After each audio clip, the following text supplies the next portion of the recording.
पद्मासनस्थं सुखदं मुनीन्द्रं वाकायचित्तैः सततं भजेऽहम्।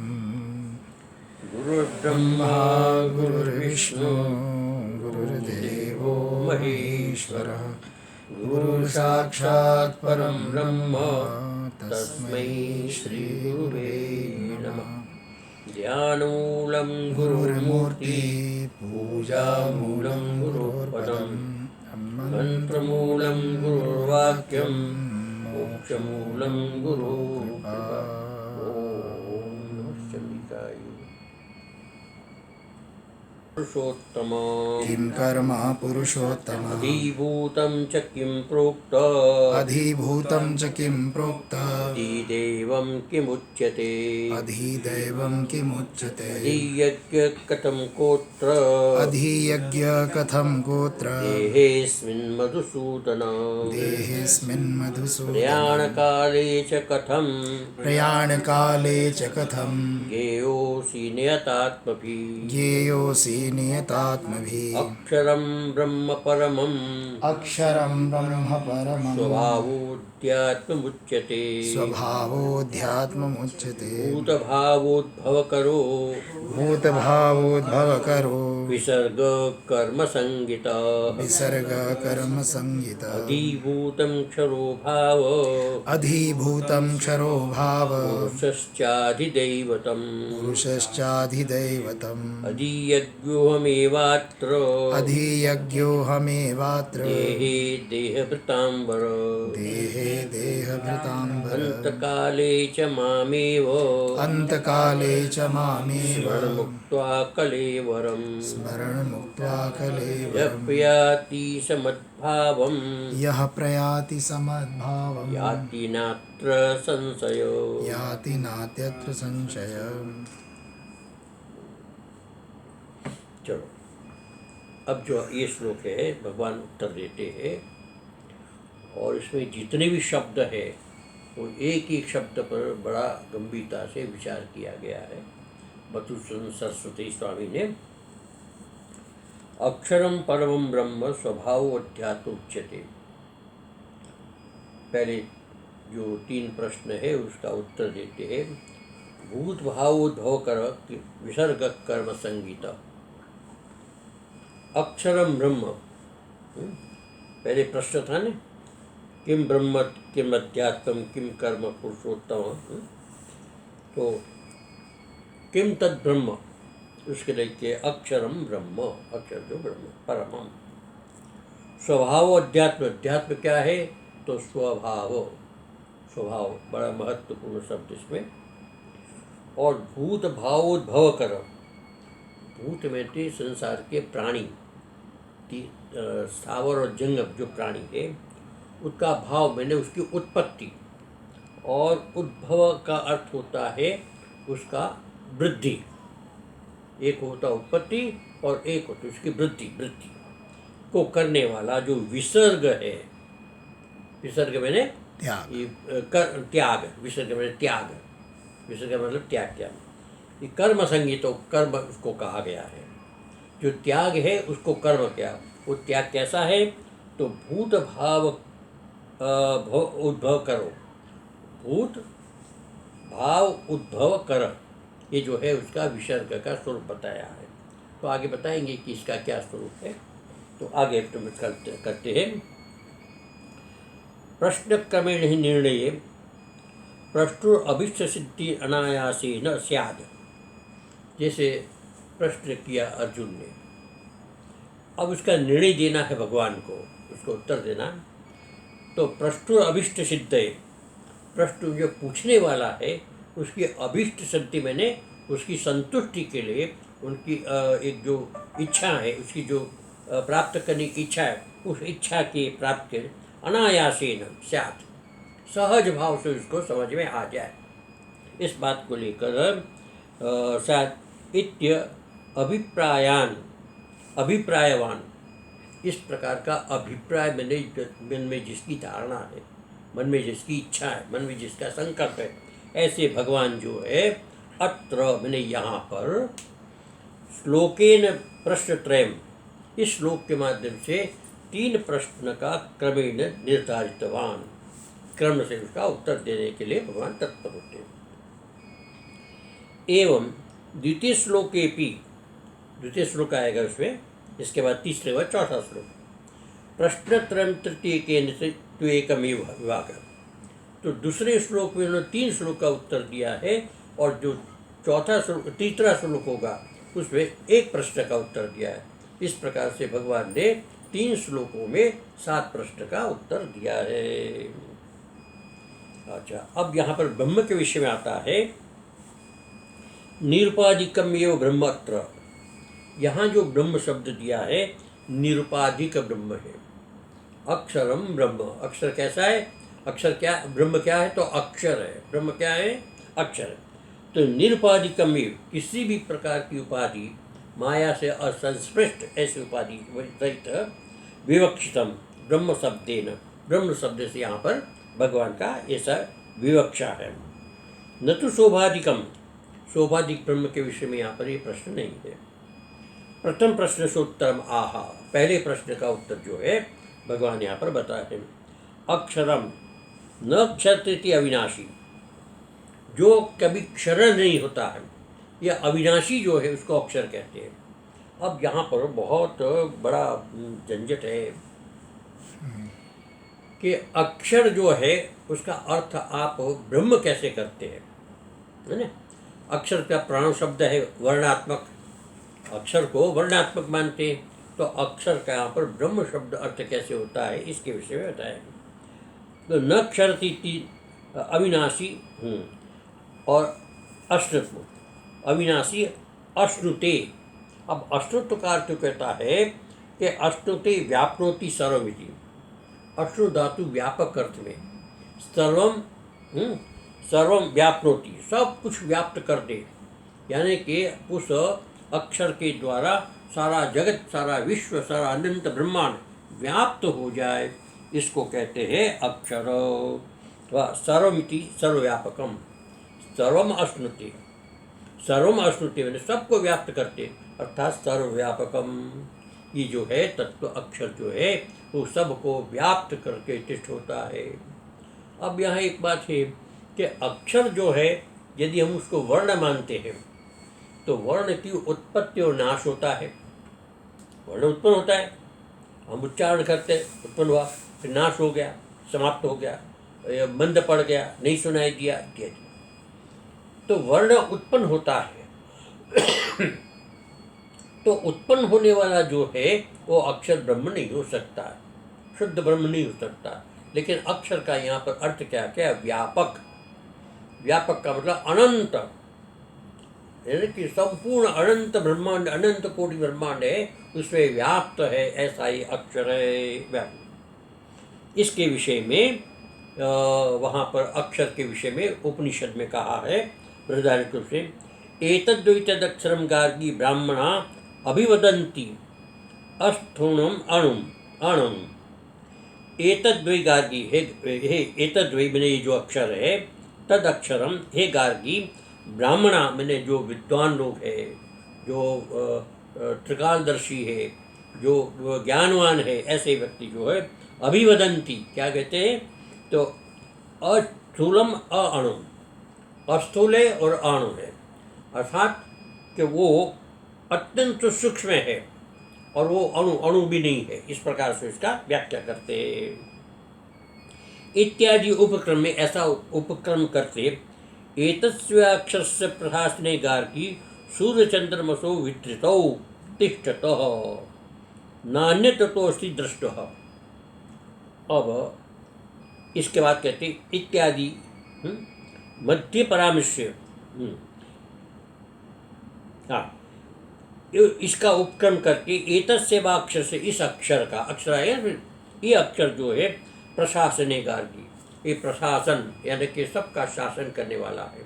अक्षर मैंने ब्रह्म, यहाँ पर वर्ण नहीं, अक्षर में ब्रह्म संपूर्ण विश्व का शासन करने वाला, अर्थात उनकी सत्ता से सत्तावान है। शासन गार्गी सूर्य चंद्र वसौ, सूर्य और चंद्र ये दोनों जो असौ जो है विद्र तो मैंने धारण करता है, कौन? अक्षर। अक्षर रूप ब्रह्म जो है सूर्य और चंद्र दोनों को धारण करता है, और धारण करके तिष्ठति मैंने रहता है, स्थायी होता है, स्थित का। नान्य दन्य तो अस्ति दृष्ट हो, इसके अतिरिक्त तो कोई दृष्टा नहीं है, इसके अतिरिक्त तो कोई दिखाई नहीं देता है। ये तो ये ही एकमात्र है जो सारे विश्व को धारण करने वाला है। इत्यादि मध्य परामर्श, इस प्रकार से मध्य में परामर्श करते हुए अंत में कहते हैं एतस्मिन् खलु अक्षरे, एतस्मिन् नु खलु अक्षरे, इस अक्षर में, एतस्मिन् इसी अक्षर में, अर्थात इसी ब्रह्म में, ब्रह्मणि। गार्गी, हे गार्गी, आकाश ओतस्य प्रोतस्य, आकाश ओतः प्रोत है, अर्थात ये सारा का सारा आकाश उसमें समाया हुआ है। अब संसार में अत्यंत विस्तृत कौन है? संसार में जिसके नाम हम लेते हैं पृथ्वी, जल, तेजु, आकाश, वायु और भी सब दूसरे पदार्थ, इसमें विस्तृत कौन है? बाकी तो खंड मन बुद्धि चित्त अहंकार वगैरह जो है छोटे छोटे दायरे में है, लेकिन अनंत कौन है?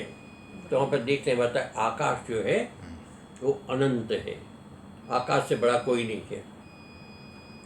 तो ये जो आकाश है, एतस्मिन् खलु करके आकाश ओतस्य प्रोत, आकाश से ओतः प्रोत है। अब आकाश ओतः प्रोत है तो आकाश से तो बड़ा है, क्योंकि उससे उत्पन्न हुआ है, इसलिए कहते हैं अक्षर जो है सर्वोत्कृष्ट है, सबसे ऊंचा है, सबसे श्रेष्ठ है। इत्युपसंहरन्ति, ऐसा उपसर्ग करके श्रुति ने इस प्रकार से उसको बताया। तो कहने का तात्पर्य जो है अक्षर शब्द है यहाँ पर केवल और केवल ब्रह्मवाचक है, वाच्य। सर्वोपाधि शून्यम, ये अक्षर जो है सर्वोपाधि शून्य, सब प्रकार की उपाधि से रहित है। सर्वस्व प्रशास्त्री, अर्थात संपूर्ण विश्व का प्रशासन करने वाला है। अव्याकृत आकाशांतस्य, अव्याकृत जो अनंत आकाश है, कृष्णस्य प्रपंच से, संपूर्ण जो प्रपंच है, अर्थात प्रपंच मैंने प्रपंच नाम रूपात्मक जगत, अनंत जगत, अनंत कोटि ब्रह्मांड, ये सारे के सारे जो है प्रपंच धारयित्री, उस प्रपंच को धारण करने वाला, अर्थात उसी के अंदर एक पतीला होता है, उसमें हमने दूध डाल दिया, तो पतीले ने क्या किया? क्या किया? दूध को धारण किया, धारण किया ना। अच्छा, ये कमरा है, कमरे में सामान रखा है, तो कमरे ने क्या किया? सामान को धारण किया। तो ये जो ब्रह्म है अक्षर, उसने सारे प्रपंच को धारण करके रखा है, अर्थात सारा का सारा उसमें समाया हुआ है। धारित्री अश्विंच शरीर इंद्र संघाते, और इसी में ही शरीर इंद्र संघात, विज्ञात्री जानने वाला, निरुपाधिक जिसके किसी उपाधिक नहीं है, ऐसा चैतन्य तद ही ब्रह्मेति विवक्षितम, यहाँ पर उसको ब्रह्म ऐसा कहा गया है। तो ब्रह्म और अक्षर दोनों एक है, समझे? ब्रह्म अक्षर, अक्षर भी वही है, सबको धारण करने वाला, और सब ये सारे प्रपंच का धारण करने वाला, और शरीर इंद्रिय के संगात और विज्ञात्री में जानने वाला, निरुपाधिक जो है वो चैतन्य तद ये ब्रह्म है। तो अक्षर ब्रह्म दोनों एक है। एतद्देव विनोति परममिति, इसी बात को विवरण करते हैं, व्याख्या करते, परम, अक्षर और ब्रह्म क्या है? परम, सर्वोत्कृष्ट, उससे बढ़कर संसार में दूसरा कोई तत्व नहीं है, कोई पदार्थ नहीं है। परम, परम क्या है? स्वप्रकाश परमानंद रूपम, स्वप्रकाश, प्रकाश स्वप्रकाश जानते ना, जिसके पर प्रकाश की आवश्यकता न हो। जैसे आँख को यदि किसी रूप को देखना है तो किसकी जरूरत पड़ेगी? प्रकाश की, प्रकाश की जरूरत, रोशनी की जरूरत, सूर्य की जरूरत पड़ेगी, चंद्रमा की जरूरत पड़ेगी, है ना, किसी न किसी प्रकार की बाहर से रोशनी। आँखों को देखने के लिए, है ना। और आंखें बंद करेंगे, आँख नहीं कोई, तो वहाँ कौन देखेगा? वहाँ प्रकाश की जरूरत नहीं, कौन देखेगा? मन। तो देखने वाला जो है अंदर एक आत्मा बैठा है, वो देखता है। उसको किसी प्रकाश की जरूरत नहीं है। उसको जैसे एकांत में बैठे हुए मैं अपने आप को अनुभव करते हैं, तो क्या सूर्य की जरूरत पड़ती वहाँ? इंद्रियों की जरूरत पड़ती वहाँ? नहीं। तो उसको किसी भी वस्तु की, किसी भी प्रकाश की जरूरत नहीं पड़ती, स्वयं वो प्रकाश है। इसलिए कहते हैं स्वप्रकाश। आत्मा जो है वो स्वप्रकाश है। निरुपाधिकम ब्रह्म एवं परम इति परम स्वप्रकाश परमानंद रूपम। परमानंद के निरतिशय आनंद रूप, अर्थात किसी भी प्रकार का कोई इसके अंदर विकृति नहीं है, ऐसा प्रशासनस्य है। ऐसा प्रसाद किसका? तो कृष्ण जड़ वर्ग धारण से संपूर्ण, कृष्ण में संपूर्ण जड़ वर्ग में जितना जिस संसार पदार्थ है, पृथ्वी जल तेज वायु आकाश और उससे बनने वाले सारे पदार्थ, ये सब इसके अंदर आ जाता है। तस्य लिंगस्तेवोपत्ते है, वो उसका स्वरूप बनता है। इसका स्वरूप बनता है ब्रह्म का, परम का। ये बताया भी है, अक्षरम अम्बरांतधृते। अक्षर क्या है? तो कहता अक्षर अम्बरांतधृते। अंबर कहते हैं आकाश को। तो आकाश पर्यंत, अर्थात पृथ्वी से लेकर के आकाश पर्यंत,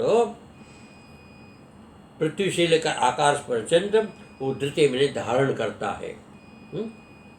ये कृष्ण में जो परम जो बताए ना, सर्वश्रेष्ठ परमानंद स्वरूप, ये पृथ्वी से लेकर आकाश पर सबको धारण करता है। तो तीनों का विषय एक है, तीनों का स्वरूप एक है, अक्षर का, ब्रह्म का और परम का। ये तीनों एक है। इसलिए कहते हैं कि अक्षरम आकाशान अंत धृते ही धृते इति न्याया। अब यहाँ पर ये बताया कि आकाश क्या है। आकाश तो बात बताइए। इति न्यायात, तो इस प्रकार से बताया गया है। पृथ्वी से लेकर आकाश पर संपूर्ण विकार जात को धारण करने के कारण अक्षर परमात्मा है। वही परम जो है अक्षर परमात्मा है। पृथ्वी से लेकर के संपूर्ण संसार का विकार जो है, जितने भी पदार्थ नाम रूपात्मक है, सबको धारण करने के कारण वो अक्षर है। यही समझो कि परमात्मा है। इति न्याय। न तो यह अक्षर शब्द वर्ण मात्र है रूढ़त्वात्। अब यहाँ पर थोड़ा सा ये गड़बड़ा जाता है। यहाँ जो है न तो यह अक्षर शब्द से वर्ण मात्रे रूढ़त्वात्, ये जो है अक्षर शब्द वर्ण के रूप में नहीं है, यहाँ पर वर्ण के रूप में प्रतिपादित नहीं है, रूढ़त्वात्, क्योंकि रूढ़ है।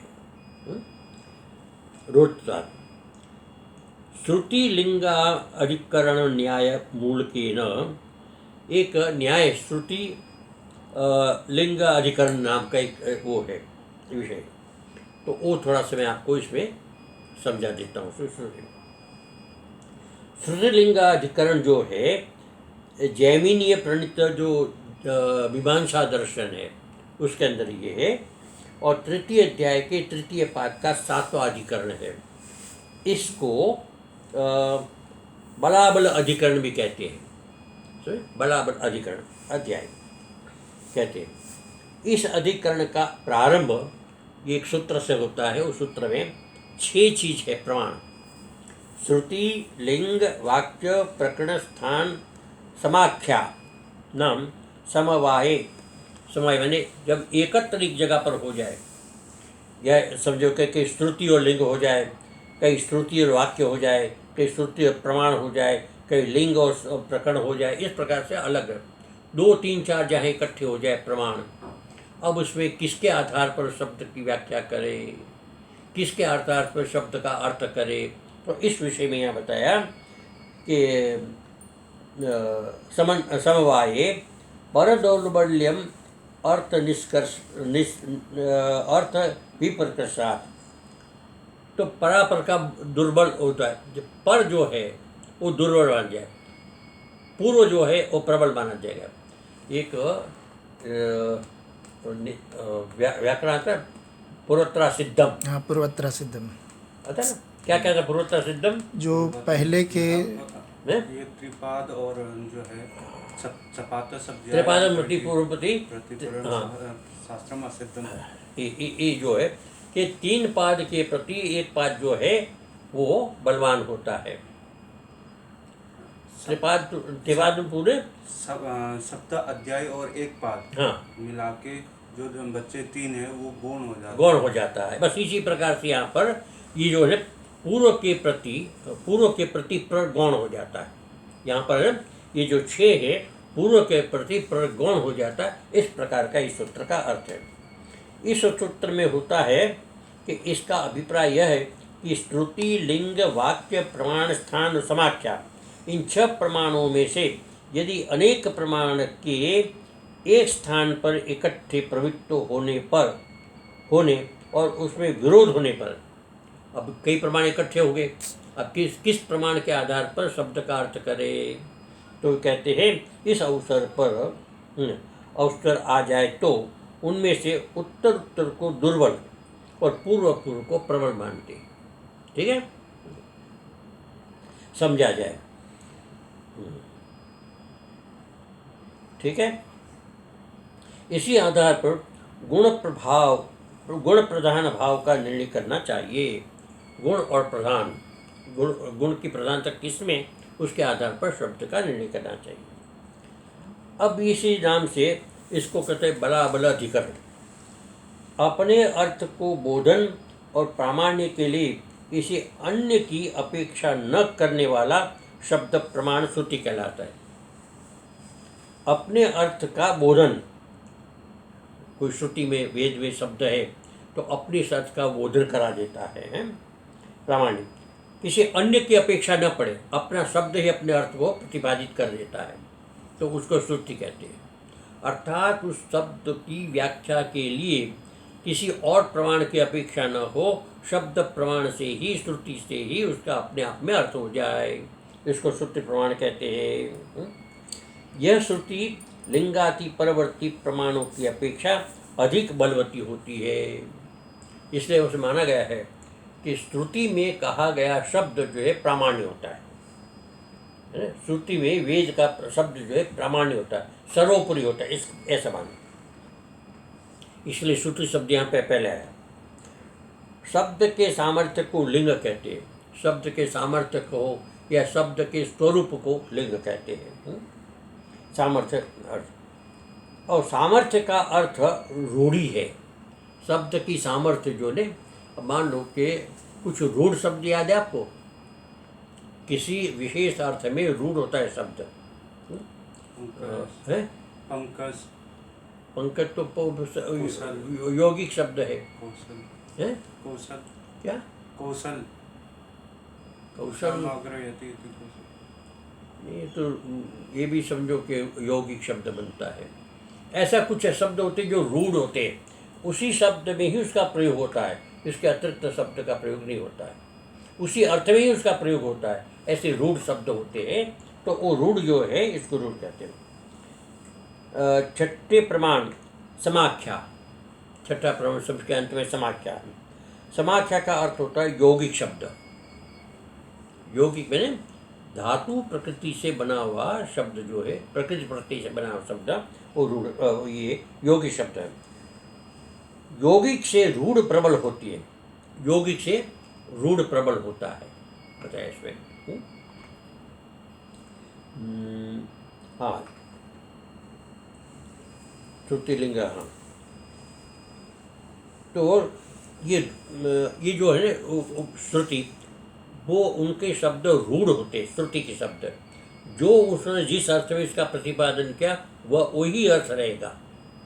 अर्थात ये अक्षर है, अक्षर को उन्होंने ब्रह्म कहा, तो ब्रह्म ही इसका अर्थ होगा, दूसरा कोई अर्थ नहीं होगा। तो इसलिए रूढ़ शब्द है। यौगिक से रूढ़ प्रबल होती, तो योग जो है उसकी अपेक्षा रूढ़ शब्द प्रबल होता है। तो यहाँ पर अक्षर शब्द एक प्रकार से इसमें वर्ण जो यौगिक है, न अक्षरती अक्षर, ये जो है अक्षर वर्ण, क्या उसको कहते हैं, प्रणव। प्रणव शब्द वो वर्ण है, तो वर्ण न मान करके उसमें केवल जो है माना है अक्षर का मतलब अविनाशी, व्यापक, व्यापक माना है। इसको व्यापक अर्थ को लेते हैं। तो इसके योगा रूढ़िर बलियसी, योग से रूढ़ बलवान होता है। योग से योग हुआ न अक्षर से अक्षर, और ये हुआ अपना जो श्रुति प्रतिपाद्य हुआ अक्षर जो है वो केवल ब्रह्म के लिए प्रतिपादित हुआ शब्द, ब्रह्मवाचक शब्द है, व्यापक शब्द है, व्यापक उसका अर्थ हुआ है। तो उस रूप में उसको ग्रहण करेंगे बलवान इस न्याय से। इसलिए यहाँ पर जो है अक्षर शब्दों से ब्रह्म परक है।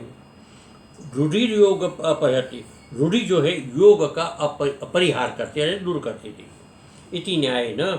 अब दूसरा उदाहरण दिया, रतकार शब्देन जाति विशेषवत् प्रणव आख्यम अक्षरम एव ग्राह्यम तत्रो उक्त लिंग असंभवात्। एक शब्द है रथकार, रथ के विषय में बताया है।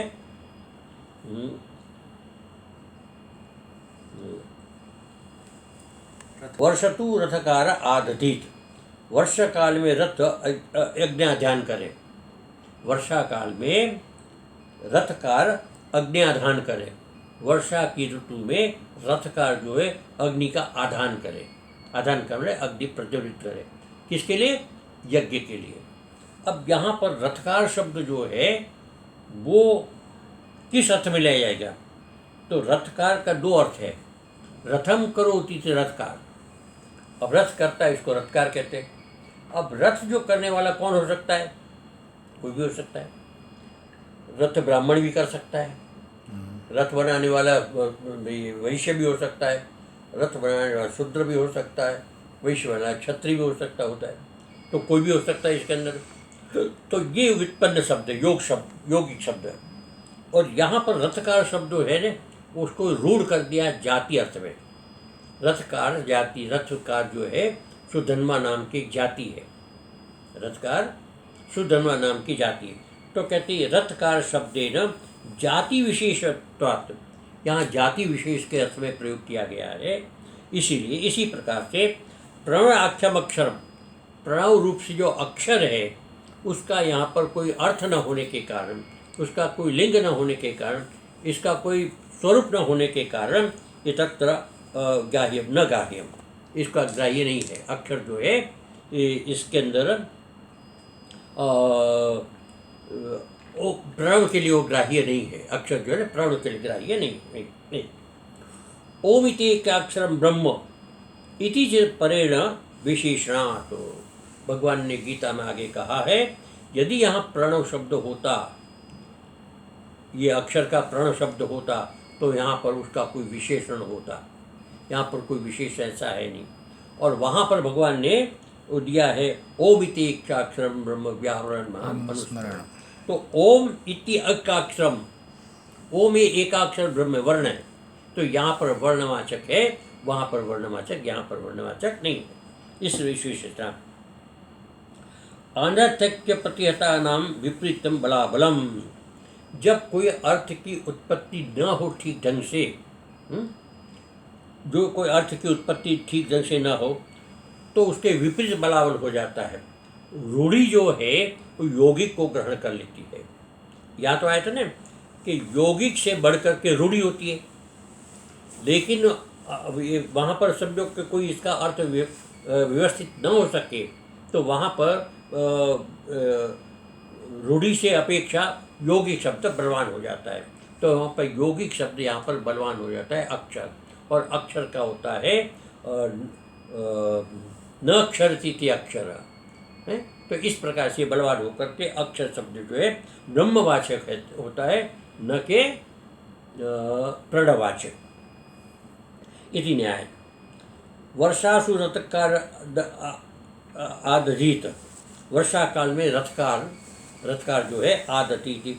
इतर जाति विशेषे न्यास्त्य असंभव इति विशेष। इस यहाँ पर जो जाति विशेष में इसका अर्थ जो है असंभव नहीं है, जाति विशेष ही उसका अर्थ हो जाते हैं। इसमें वो नहीं लेना चाहिए, ब्राह्मण क्षत्रिय वैश्य इत्यादि नहीं लेना चाहिए, यौगिक अर्थ नहीं लेना चाहिए, ये बताए। अनन्यथा सिद्धेन तु लिंगेन श्रुतिर्बाधः, जो स्वाभाविक रूप से सिद्ध हो रहा है, यदि इसका दूसरा अर्थ लेते तो श्रुति से बाध हो जाता है, श्रुति के अर्थ से बाध हो जाता है, श्रुति का अर्थ नहीं बनता है। इसलिए कहते हैं कि इसको इसी रूप में जाति के रूप में ही अर्थ को ग्रहण करना है। उसका दूसरा भी है श्रुतिर्बाध, क्या है कि आकाशस्तद्लिंगात्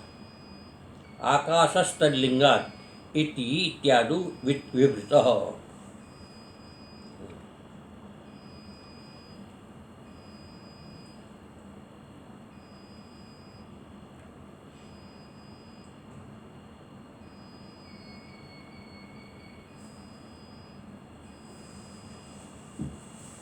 इसमें आकाश शब्द भी ब्रह्म का वाचक बताते हैं। कैसे तो बताया, आकाश तल्लिंग, इस ब्रह्म सूत्र से आकाश इति होवाच छांदोग्य उपनिषद में आता है इत्यादि श्रुति।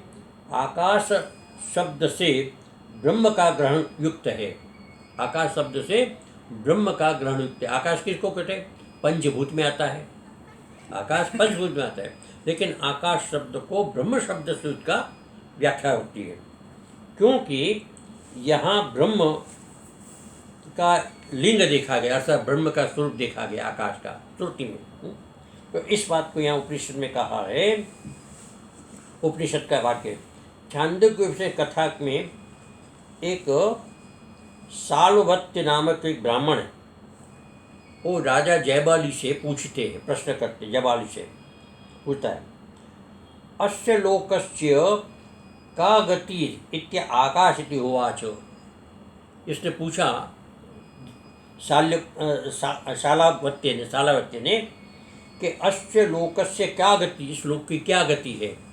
तो राजा ने उत्तर दिया कि आकाश इति होवाच सर्वाणि, आकाश ही सबसे बड़ी चीज़ है। सर्वाणि इमानि सर्वाणि वा इमानि भूतानि आकाशादेव समुत्पद्यन्ते।